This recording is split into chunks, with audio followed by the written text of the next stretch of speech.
Talk about Module 4. We shifted into the psychology of the borrower workout. So we've got them woken up now. Now it's about the workout. And we had Steve Gragluski came on, who's an expert in analyzing and doing this for decades, workouts with borrowers who have had problems. So it's the attitude of the workout pro, fielding the questions, developing the respect of the borrower for a long-term relationship.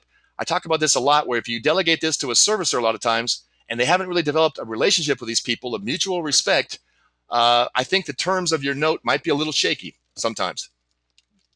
Doing everything at once. We talked about legal and workout. The power of higher authority. Kind of positioning yourself as the manager, not the boss with all the decision-making ability, but that you defer to legal, you defer to corporate. So when they come to you and say, hey, can you make a decision today? And I say, well, you're a bank now. You have to send it to committee. You have to send it for review to legal. And once again, legal's moving forward without your authority, but you can work with them. You are their advocate. And that you have all the solutions. You've got the solutions for them. You're actually there to help them, and you are. And it's a nice part of this business. And also not forcing anything on them. No forced solutions. It's about the borrower. So the point of this thing is that the workout pro versus a loan servicer, big difference. A workout pro is the real magic of this business, an asset manager, whatever you want to call it, versus a loan servicer. A loan servicer, when you go and hire a loan servicer, it's kind of the Achilles heel of this business, because people think, well, I'll just delegate it to them. They'll take it over and make me a lot of money. It doesn't work that way. There's another piece of this. You've got to get this broken loan that you paid almost nothing for to a performing business. You got to wake them up. You got to work it out. And it's a high touch business. So I can't emphasize that enough. And I did through the course. So the psychology of the borrower. I like the fact that you can buy better loans, leverage stronger borrowers, and still pay a little bit. I can buy a $100,000 note on a $500,000 property a second for a fraction of what I would have had to pay for that first. And I've got a potential strong borrower there. And the profile, as I mentioned, a lot of these guys, if they got a $500,000 home or an upgraded home, they want to keep that home. And a lot of them are business people. They're professional people. I like those people, just as far as a potential to get them to pay me back. So building rapport and respect with them is key. Financial hardship, a lot of them 2 or 3 years ago, maybe they lost a job or something like that. They've had income, they've had family challenges. These people are defensive and threatened. A confused mind says no. You've always got the potential with death, divorce, disease. That's what you're dealing with. It's part of this business. It's a reason they went down. But if you can be that confident, respectful advocate of theirs, you can do very well in this business. So the attitude of the workout pro.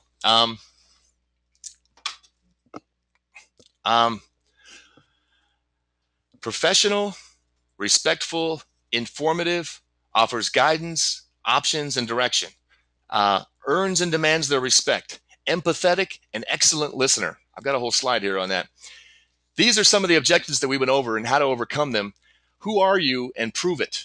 A lot of them would say, no, I had my loan with Wells Fargo. Who is this company, Quixote Ventures, and prove it. And they'll say that this loan has been charged off by the lender. It's been charged off. It's gone. You need to make it clear to them that no, that's not the case. Basically, the loan is still a loan. You still own the property. It's still a lien on your property.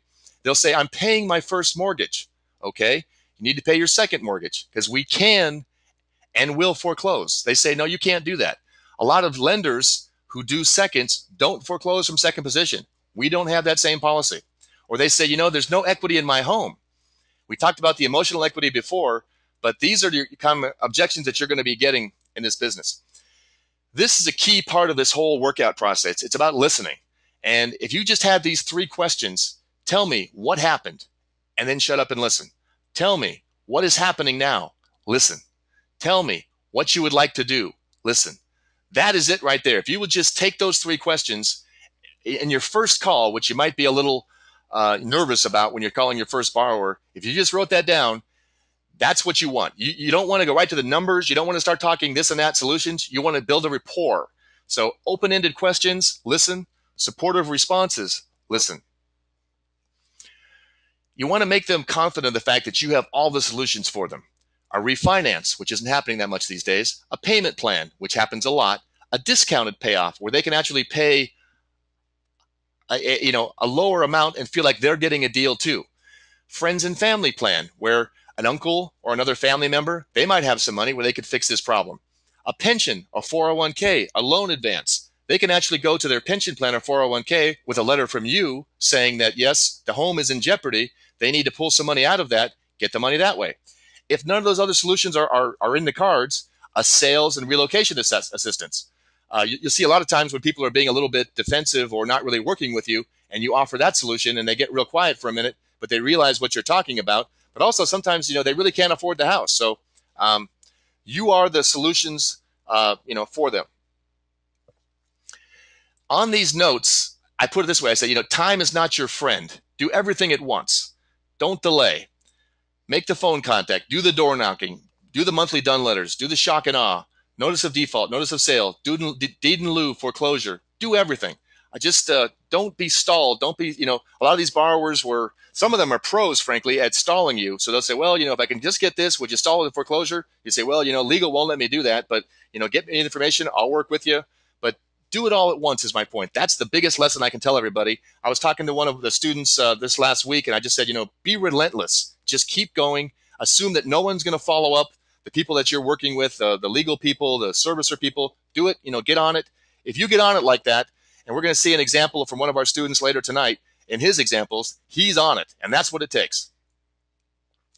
Reporting to higher authority. I talked about this a bit earlier. You've got management to report to. You've got legal to report to. Even if there isn't one, it's a good stance for yourself. You don't want to be the guy that has all the power and they call you and say, well, can you take this number? And you say, well, I need to run it by my other partners. Gives you a chance to think about it, etc.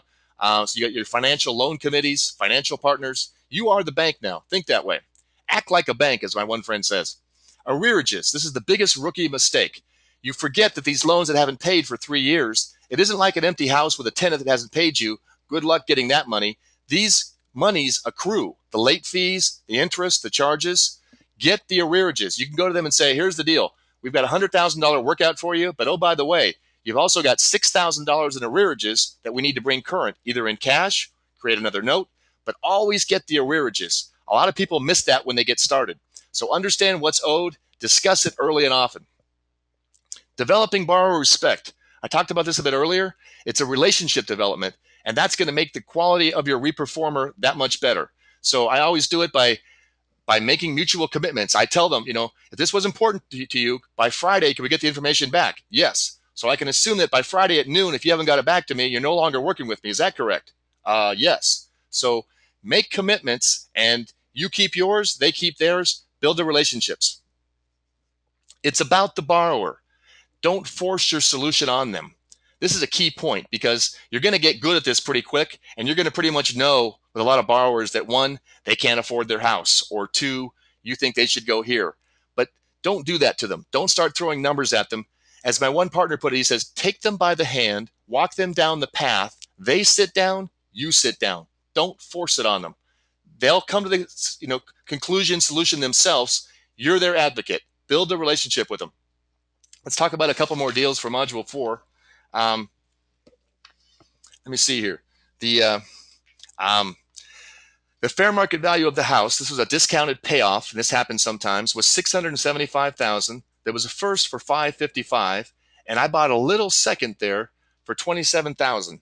Now, I paid a lot of money for that. I paid $9,500 for that, which is 30%, which is more than I normally pay. Quality single-family house, owner-occupied. We used a door knock. We filed a notice of default, customer contacted. The result, and as we go through in our program, we go through the whole banter back and forth between the borrower and us, how we did it, how we pushed them back and forth, because there was a lot of back and forth on this thing, but they paid us $20,000, so we doubled our money. Another one in Fontana, another payment plan. House is worth $227,000. There's a first for $180,000. We bought the non-performing junior lien, a large loan for $161,000. I think we paid $24,198 for that loan. Quality single-family house, owner-occupied. We did the door knock. We filed a notice of default. The result, $369 per month for 30-year.